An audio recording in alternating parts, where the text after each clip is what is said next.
हंस अकेला ही निकल करके लोग जाती है। तो एक पद के माध्यम से मैं आपको सुनाऊं। जिंदगी में हजारों का मेला जुड़ा, जिंदगी में हजारों का मेला जुड़ा, हंस जब जब उड़ा जब अकेला उड़ा, जिंदगी में हजारों का मेला जुड़ा, हंस जब जब उड़ा जब अकेला उड़ा, जिंदगी में हजारों का मेला जुड़ा। सारे धनवा गड़े के गड़े रह गए, सारे धनवा गड़े के गड़े रह गए, सारे रिश्ते जुड़े के जुड़े रह गए, सारे रिश्ते जुड़े के जुड़े रह गए, अंत में लखपति को न ठेला मिला। चाहे कितना बैंक बैलेंस कर लो, कितना सोना चांदी इकट्ठी कर लो, लेकिन किसी के कफन में कोई जेब हमने नहीं देखी। और कहते हैं स्वर्गवास हो गया है दादाजी का, अरे कुछ हमने देना पैसा दादा को कछु रख दिए का 1000-2000 दादा ले माते टेलीफोन कर दीजिए, बैलेंस बना लीजिए, कुछ नाश्ता पानी कर लीजिए, कुछ सन गए होगा। अंत में लखपति को न ठेला मिला, अंत में लखपति को न ठेला मिला, हंस जब जब उड़ा जब अकेला उड़ा, जिंदगी में हजारों का मेला जुड़ा, हंस जब जब उड़ा जब अकेला उड़ा। ना वो राजा रहे ना वो रानी रही, ना वो राजा रहे ना वो रानी रही, ना बुढ़ापा रहा ना जवानी रही, ना बुढ़ापा रहा ना जवानी रही, ये तो दुनिया का झूठा झमेला जुड़ा, ये तो दुनिया का झूठा झमेला जुड़ा, हंस जब जब उड़ा जब अकेला उड़ा, जिंदगी में हजारों का मेला जुड़ा, हंस जब जब उड़ा जब अकेला उड़ा। इसलिए भजले प्यारे गुरु नाम को, इसलिए भजले प्यारे गुरु नाम को, याद कर ले वो बंदे उस सुख धाम को, याद कर ले वो बंदे उस सुख धाम को, एक यही तो सच्चा सहेला जुड़ा, एक यही तो सच्चा सहेला मिला, जिंदगी में हजारों का मेला जुड़ा, हंस जब जब उड़ा जब अकेला उड़ा, जिंदगी में हजारों का मेला जुड़ा।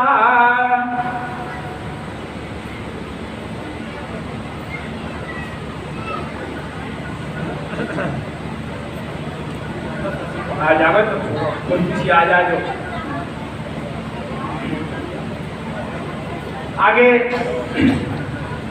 गुरु महाराज ने एक दृष्टांत बनाया सिकंदर महान का। बच्चों ना कुछ लेकर के आए हैं और ना कुछ लेकर के जाएगा। सिकंदर महान होया जिसके राज्य में सूर्य उगता था और उसी के राज्य में सूर्य छिपता था।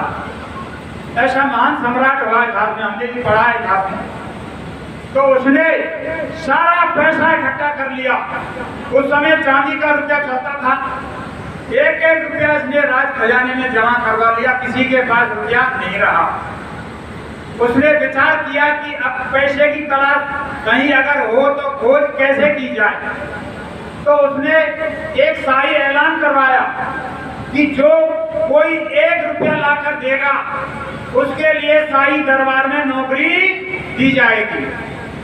तो इस बात को एक मुसलमान का बच्चा सुन रहा था।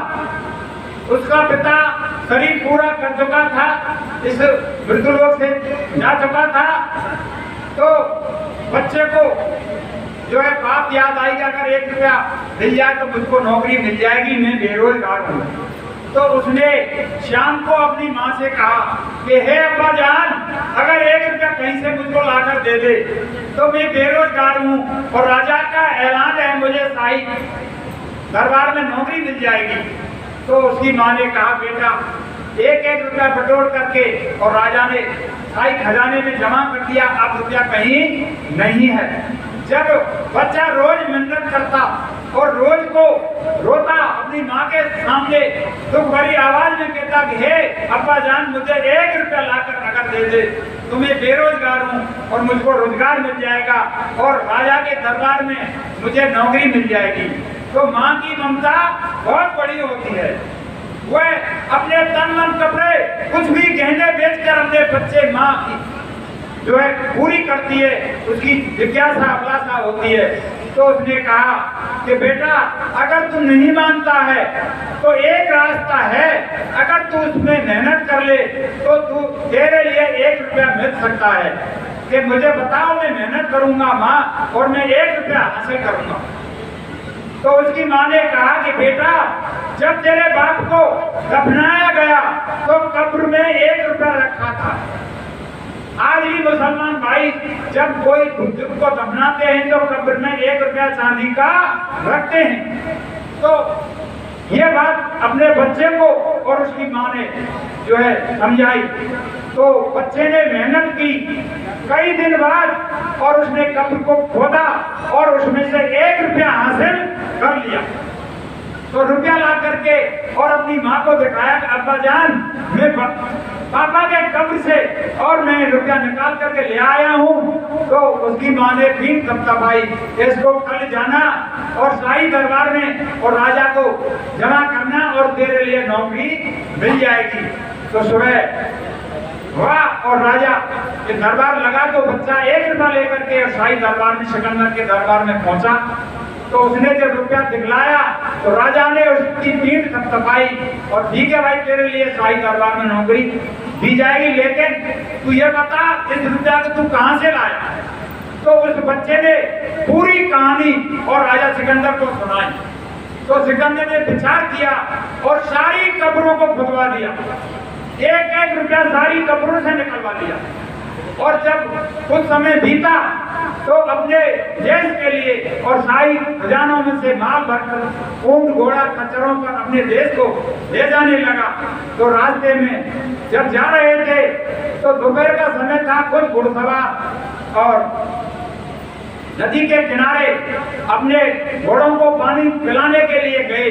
तो वे क्या देखते हैं कि एक संत वहाँ तपस्या कर रहा है और ध्यान में मग्न है, और जो छोले होते हैं उसके पत्ते होते हैं उसकी झोंपड़ी बना करके उसमें बैठा हुआ है, और जो छीका होता है तार में जो उसमें कुछ टांग देते हैं घर में हम, तो उसमें रोटी टंगी हुई है और उसको रोटी को गला करके अपनी भूख अपनी क्षुधा निवृत्ति कर लेता है। इस तरह से ध्यान में बैठा हुआ तो घुड़सवार विचार करते हैं कि हम अपने राजा को ये बात सुनाएंगे और थोड़ा हो कुछ धन इस महात्मा के लिए मिल जाएगा, दे देगा तो ये धर्मशाला कोठरी बना लेगा जिससे अपनी साधना ठीक ढंग से कर लेगा। तो घुड़सवारों ने ये बात सिकंदर से कही और सिकंदर खुद स्वयं चल करके मैं देखता हूँ कैसा महान पुरुष है। तो महात्मा जी के पास आया और चरणों में सिर दबा करके बोला कि भाई मैं क्या सेवा कर सकता हूँ आपकी। तो महात्मा जी ने कहा कि आप और आपके सैनिक कोई मुझे छेड़े नहीं, मैं जिस अवस्था में हूँ उसी अवस्था में मुझको रहने दिया जाए, मुझे आपके धनमाल की कोई जरूरत नहीं है। तो संत तो प्रकाशदर्शी होते हैं, उनका दिव्य नेत्र ज्ञान चक्षु शिव नेत्र खुला रहता है। जिस तरह कैमरा शरीर पर घोष पड़ते ही सारी बीमारियों का पता लगा देता है, इसी तरह वे सारे अंतःकरण का और उसका भूत भविष्य वर्तमान का सारा नजारा देख लेते हैं अपने दिव्य नेत्र से। कितना पापी है, कितना कर्मी है, कितना धर्मात्मा है, इसका कर्मों का खोजा कितना है। तो उन्होंने मना कर दिया कि लूट खोज का धन है और हम इसको लगाएंगे तो हमारी साधना खत्म हो जाएगी। तो उससे कहा कि तुम और तुम्हारे सैनिक मुझको छेड़े नहीं और इसी अवस्था में मुझको रहने दे जिस अवस्था में मैं साधन भजन कर रहा हूँ। तो सिकंदर को आश्चर्य हुआ कि ये तो बड़ा त्यागी महान पुरुष है, कुछ ना कुछ इससे पूछना चाहिए। तो उन्होंने कहा कि महाराज मैं एक प्रश्न पूछ सकता हूँ, मेरी एक जिज्ञासा है। कहाँ पूछो, क्या बात है? मुझको यह बताओ कि मेरी उम्र अब कितनी है, मैं कितने दिन और जीऊंगा?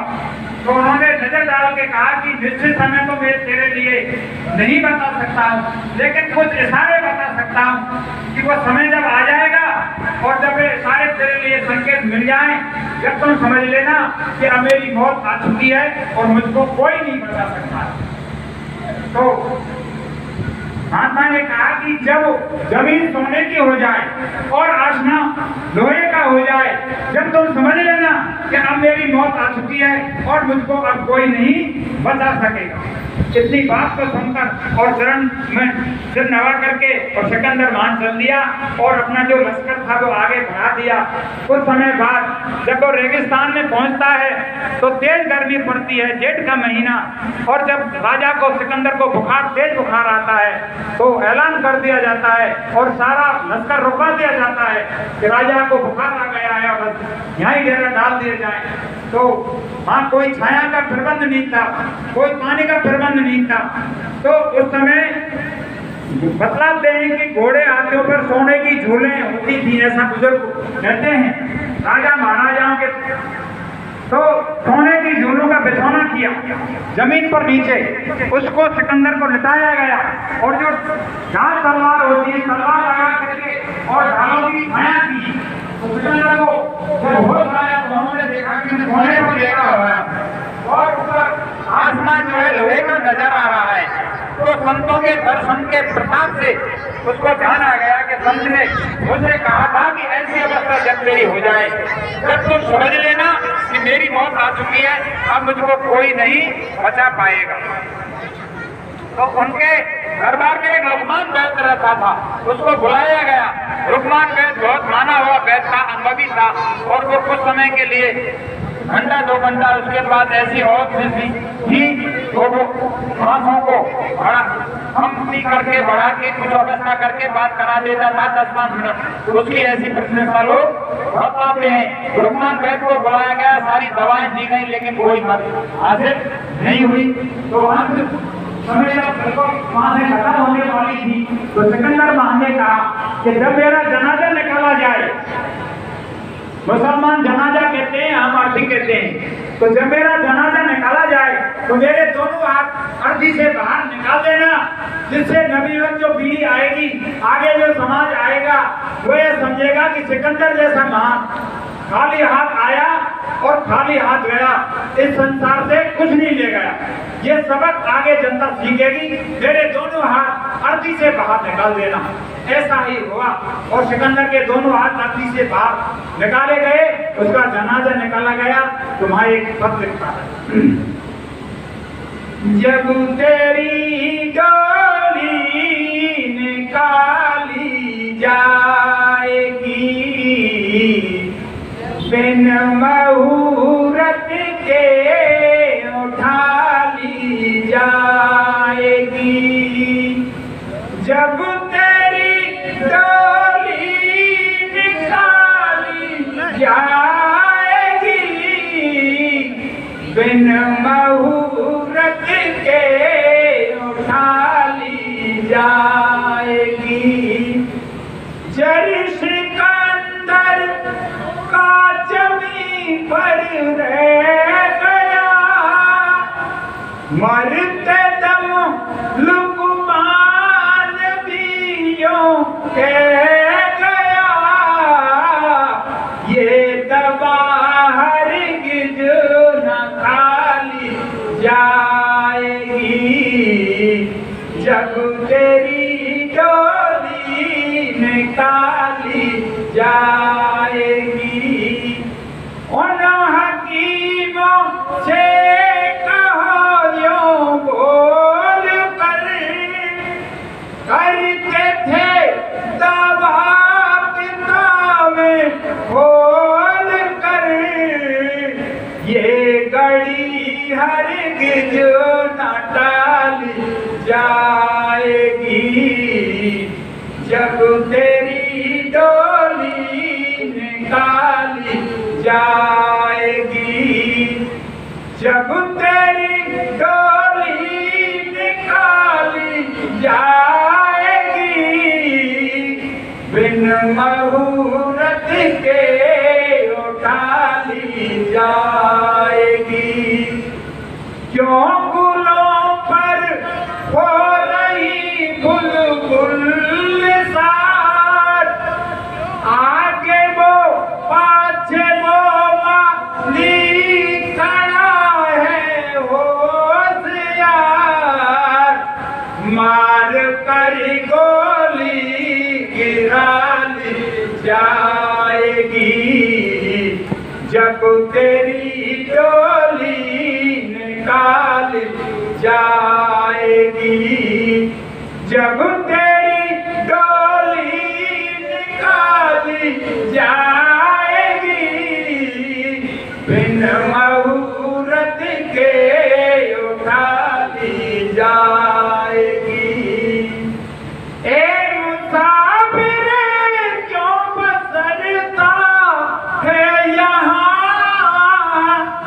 ये किराए का मिला तुझको ना, कोठरी खाली करा ली जाएगी, जब तेरी डोली निकाली जाएगी, जब तेरी डोली निकाली जाएगी, जब तेरी डोली निकाली जाएगी, कोठरी खाली करा ली जाएगी, बिन मुहूर्त के उठा ली जाएगी।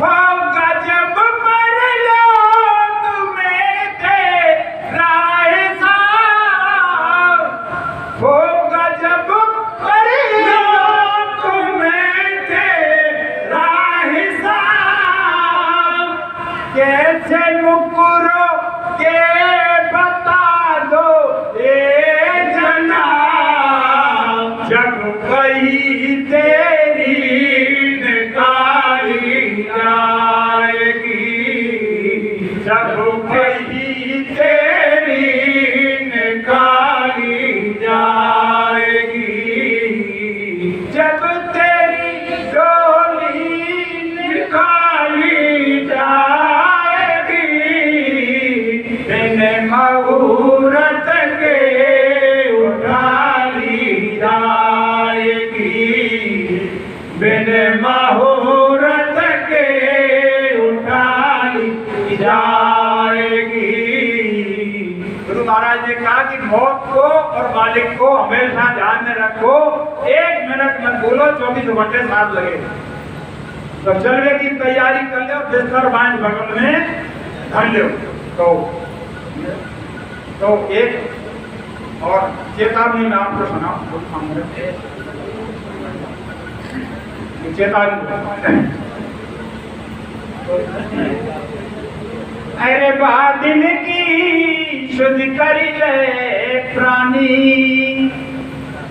अरे बादिन की शुद्ध करी ले प्राणी, अरे जा दिन ले चल हो, अरे सब छोड़ी जाए मझधारो, अंत में काम न आवे को, काम न आवे को, अंत में काम न आवे को। दिन की शुद्ध कर ले प्राणी, जा दिन ले चल हो, संग न जाए तो धारा पित मात प्रात, करे झूठी बात काम आवे ना है मित्रो, देख सुसर जमाई नातेदार असनाई, कोई भोगना सहाय झूठी माया के चरित्रो, जब रामो नाम होए सती सनेही कस के बांधे तो अरे बादिन की सुध कर ले प्राणी चादिन ले चल हो अरे सब छोड़ी जाए मझधार अंत में काम न आवे को काम न आवे को अंत में काम न आवे को अरे बालापन माई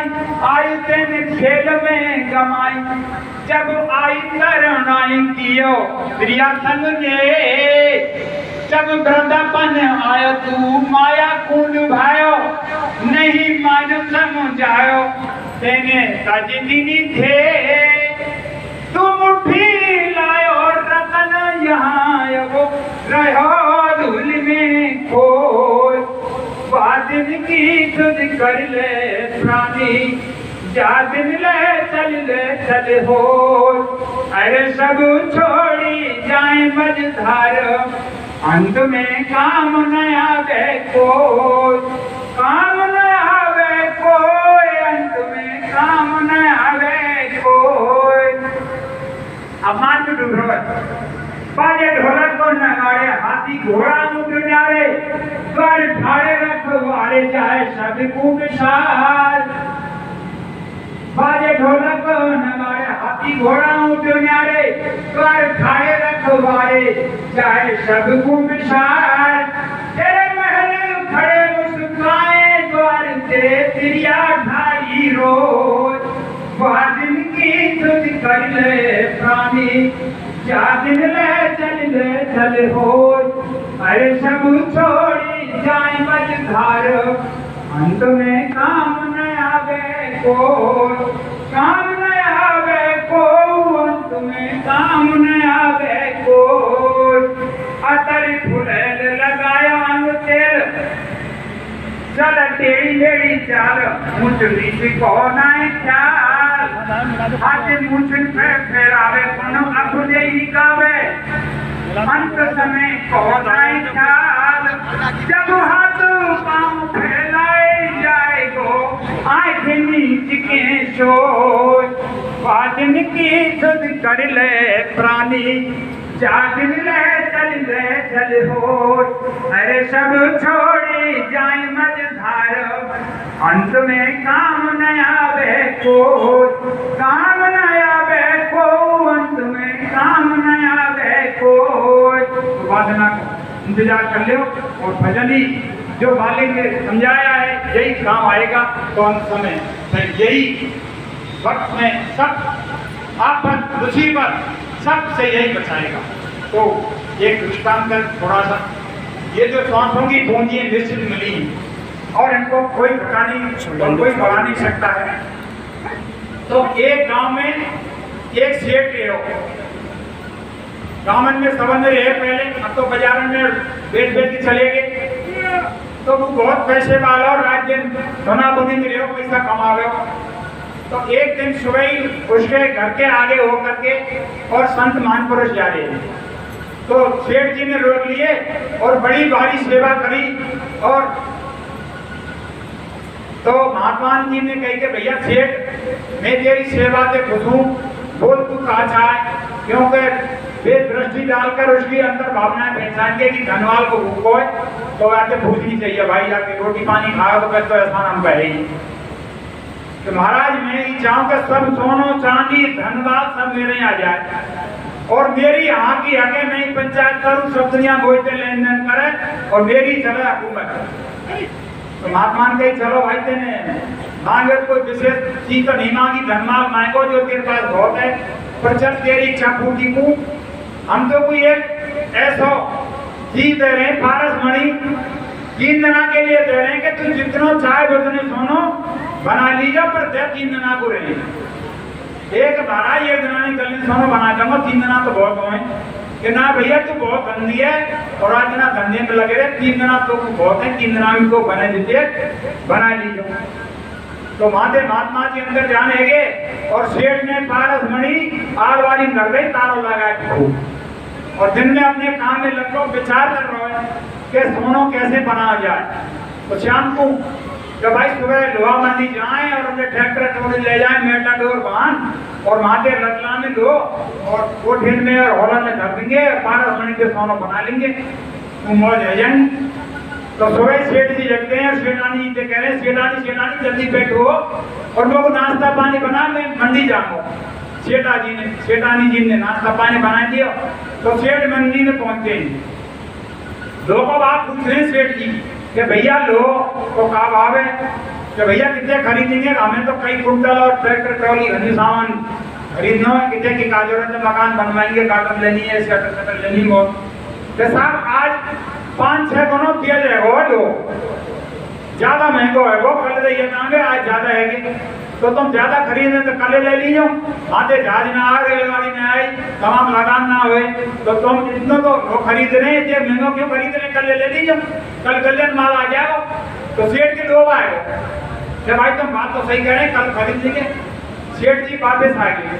सेठानी करे तब तो घूमरे खटखटा रहे को, नाश्ता बना ही कर दूंगा, कभी ना ला रही क्या आएंगे, कैसे ऐसे लोग के बाप बढ़ गए और कल गले आ जाएगा, मन तो रह जाएगा, तो कल हम ले जाएंगे।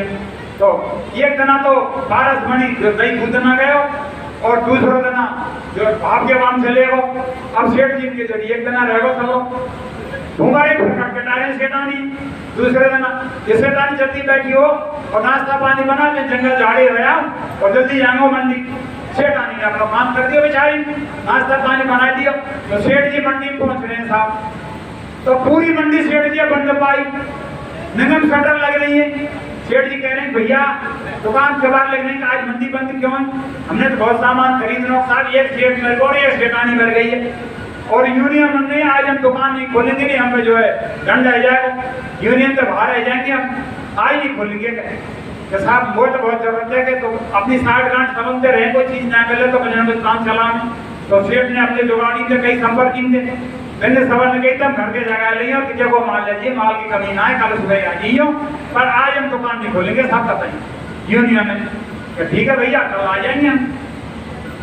अब साहब तीसरे दिन सेठ जी फिर जगह सुबह, सेठानी घर मुझे बन गई, तुम कल हो गया आज खाली आ गया, सेठ मेरे को सेठानी मिल गई, मंडी बंद है, कल गलने लिया कुछ जुगाड़ बैठाया, संपन्न कर आया। तो ठीक है सेठानी जगह की जल्दी बैठी हुई और लोग नाश्ता पानी बना। तो सुबह सेठ जी घर के लोटा भरकर जंगल जा रहे हैं। तो स्वामी थे महात्मा जी आते दिखे सेठ जी क्या भाई ये तो 3 दिन आएंगे और महात्मा आएगा और 12 मणि ले और आपका किया जाए। तो सेठ उल्टा ही पटिक लोटा फोटा ने घर में मेरे घर आए। सेठानी हवा पाए रहो कि कहाँ तुम तो जंगल झाड़ी गए, कैसे काम डर पा दिए, कोई जानवर पीछे कर गो, का बात है कौन मारे, अरे क्या कौन न मारे, वो महात्मा आएगा और 12 महीने घुसावेगो। तो मैं क्या करूं कि तू पारो सिंह की जा, अब शेर तो शेरी नरजा बांट 10-5 किलो तो ला, तू घर में मैं खबर नहीं करूंगा, 10-5 किलो तो कम से कम बना ले। तो सेठानी पारो सिंह की गई, क्या नरजा बांटा ने दे दो किलो 2 किलो, पारो सिंह नहीं कर रहे कि तुम भैया बहुत नहीं है, खाए नाम है 2-3 घंटा बीच गई हो हमारे काम में, कल जब ले जाइयो सभी कॉलोनी में। और सेठानी डोलाए तो काम 100 ग्राम को बांट और नरजा बांट काकू नहीं दिए।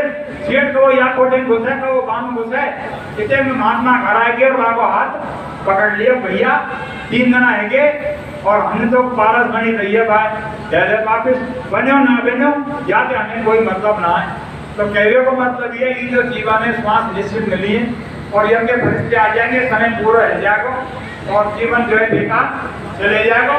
तो श्वासों की जो समय निकल चुका है वो तो गया, लेकिन अब जो कुछ समय श्वास बाकी बची है अपने मालिक के चरणों में लगाकर उनके आदेश अनुसार जीवन निर्वाह करें। तो एक पद में आपको जन्म तेरो पातन जीत गयो, तेने कबहू न नाम लियो, जन्म तेरो पातन जीत गयो, तेने कबहू न नाम लियो, 5 वर्ष को भोरो भारो अब तो 20 भयो, 5 वर्ष को भोरो भारो अब तो 20 भयो, मकर पचीसी माया जोड़ी तो बहुत त्रपति भयो, तेने कबहू न नामो लियो, जन्म तेरो वतन बीत गयो तेने, कबहू न नामो लियो। 30 बरस की तमत उपजी, लोभ बढ़े नित नयो। 30 बरस की तमत उपजी, लोभ बढ़े नित नयो। माया जोड़ी लाख करोड़ी, देश विदेश गयो तेने, कबहू न नामो लियो, जन्म तेरो वतन बीत गयो तेने, कबहू न नामो लियो। वृद्ध भयो नित आलस उपजी, हम नोटिस आवे लग पड़े। वृद्ध भयो नित आलस उपजी, कफ नित कंठ गयो। वृद्ध भयो नित आलस उपजी, कफ नित कंठ गयो। है संसार मतलब को लोभी, झूठा जाल रचो तेने, कबहू न नामो लियो। अरे संत शरण में आजा बंदे, गुरु शरण में आजा बंदे, अब क्यों डर रहो तेने, कबहू न नामो लियो, जन्म तेरो वतन बीत गयो तेने, कबहू न नामो लियो। तो प्यारे भाई बहनों, जो टूटे फूटे शब्द सानिध्य में संगीत का आदेश है, और संगीत का आदेश गुरु महाराज का आदेश है। कोई कहने में और समझाने में कोई गलती अगर हुई हो तो अपना छोटा भाई समझ करके उन्हें माफ कर दें। और आप हमारे